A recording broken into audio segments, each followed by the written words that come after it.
साथियों, डॉक्टर अम्बेडकर कहते हैं कि राष्ट्रीय एकता की भावना का विनाशक है हिंदू मुस्लिम विभाजन। बहुत बड़ी बात डॉक्टर अम्बेडकर ने कही है। क्या ये बात सही है? ये बात डॉक्टर अम्बेडकर ने कब कहा है, इसकी जांच करते हैं। तो साथियों, 18 जनवरी 1938 दिन था मंगलवार। बम्बई प्रांतिक असेंबली की बैठक का शुभारंभ हुआ। एन पाटिल ने लोकल बोर्ड सुधार बिल असेंबली में रखा। इस बिल की खास बात यह थी कि नॉमिनेशन की पद्धति को समाप्त कर दिया जाए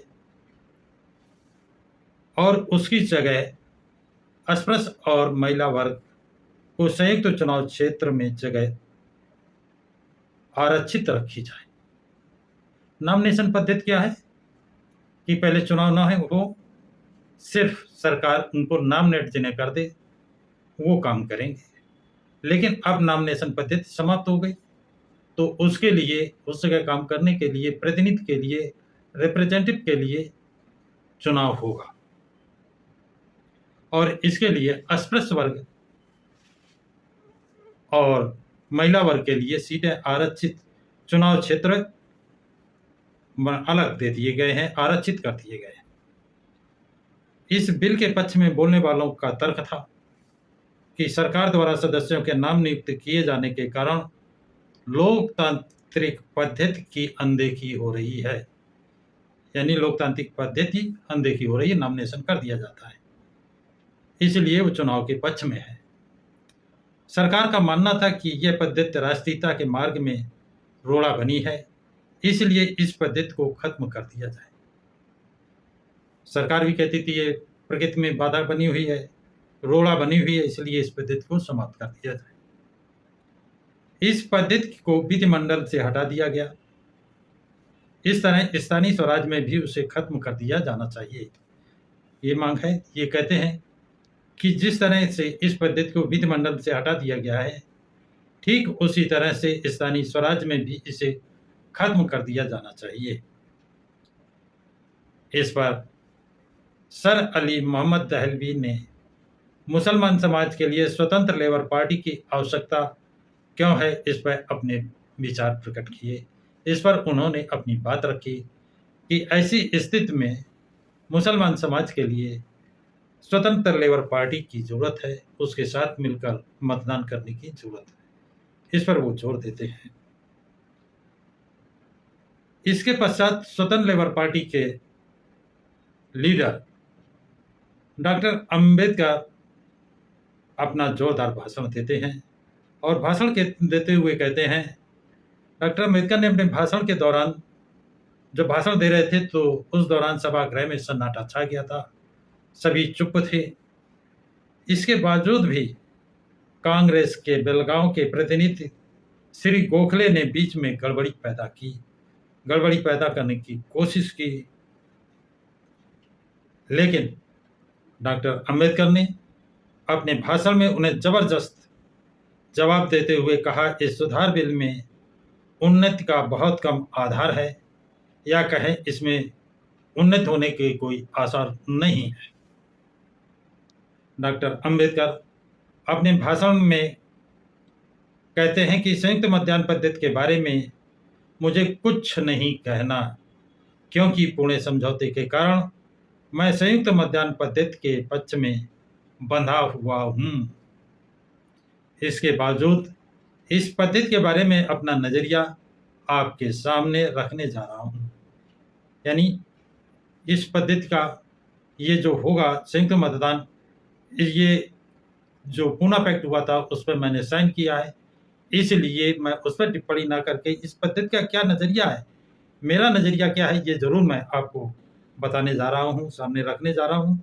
वो बात डॉक्टर अम्बेडकर बता रहे हैं। क्या संयुक्त मतदान पद्धति को मान्यता देने के बाद क्या बदलाव नजर आए, या अगर देखा जाए तो पता चलेगा कि केवल चुनाव के दिनों में ही हिंदू मुस्लिम जातियां मतदान के लिए इकट्ठा होंगी, अपने अपने मत देंगी। यानी चुनाव के समय हिंदू मुस्लिम एकत्र होंगे और चुनाव के समय मत अपने देंगे, लेकिन इससे दोनों समाज की मानसिकता में कोई बदलाव नहीं आएगा। बड़ा स्पष्ट कहते हैं, इससे दोनों समाजों के मानसिकता में कोई बदलाव आने वाला नहीं है। राष्ट्रीय एकता की जिस भावना के लिए संयुक्त मतदान पद्धति पर अमल किया जा रहा है, क्या इसमें कोई बदलाव होंगे? डॉक्टर अम्बेडकर प्रश्न चिन्ह लगाते हैं कि राष्ट्रीय एकता की जिस भावना के कारण संयुक्त मतदान पद्धति अमल में लाई गई है या लाया जा रहा है, क्या इसमें कोई बदलाव आएगा? प्रश्न चिन्ह लगाते हैं कि मुझे नहीं लगता है, मुझे विश्वास नहीं कोई बदलाव आए। चुनाव के दिनों के बाद हुए दोनों समाज अलग अलग ही रहेंगे। वो स्पष्ट कहते हैं, चुनाव के दिनों के बाद दोनों समाज हिंदू मुस्लिम अलग अलग ही रहेंगे। व्यवहारिक नजरिए से देखा जाए तो ये भिन्न भिन्न धर्मों के समाज बंधु कभी भी एक साथ एक चाल में नहीं रह सकेंगे और न कभी साथ साथ खाना खा पाएंगे। बेटी का संबंध असंभव श्रेणी की बात होगी।